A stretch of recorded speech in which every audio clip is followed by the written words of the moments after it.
মামলা জটিলতা কাটিয়ে দীর্ঘ ১৩ বছর পর লক্ষ্মীপুর সদর উপজেলার ৫টি ইউনিয়ন পরিষদ নির্বাচন অনুষ্ঠিত হচ্ছে।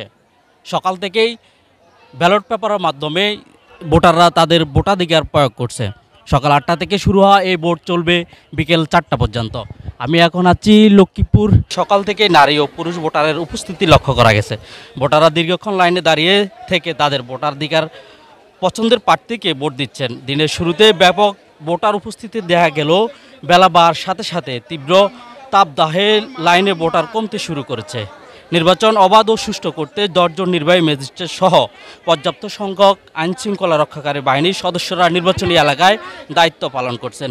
একটু জানিয়ে রাখি, লক্ষ্মীপুর সদর উপজেলার দক্ষিণ হামচাঁদি, দালাল বাজার, বাঙ্গাখা, লারকান্দি ও তেয়ারীগঞ্জ ইউপি নির্বাচনে চেয়ারম্যান পদে ২৮ জন প্রার্থী, মেম্বার পদে ২২৫ জন ও সংরক্ষিত মহিলা সদস্য পদে ৬৩ জন প্রার্থী প্রতিদ্বন্দ্বিতা করছেন।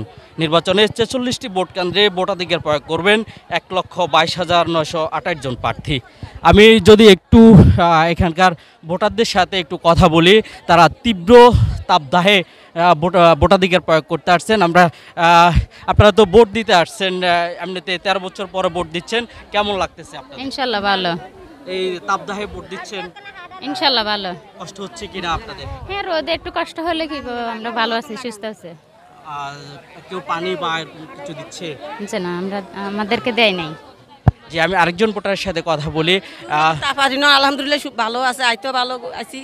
এখন সিরিয়ালে ভোট দিতে দিমু, একটু রোদে তাপ পড়ে এতে, আর কোনো জামিনে নাই, কোনো কিছুই নেই। আমি যেমনটি বলছিলাম, ভোটাররাও কিন্তু তীব্র তাপদাহে লাইনে দাঁড়িয়ে ভোট দিচ্ছেন। এখানকার তারা তাদের পছন্দের প্রার্থীকে ভোট দিচ্ছেন এবং এই নির্বাচনে পর্যাপ্ত সংখ্যক আইনশৃঙ্খলা রক্ষাকারী বাহিনী মোতায়েন করা হয়েছে।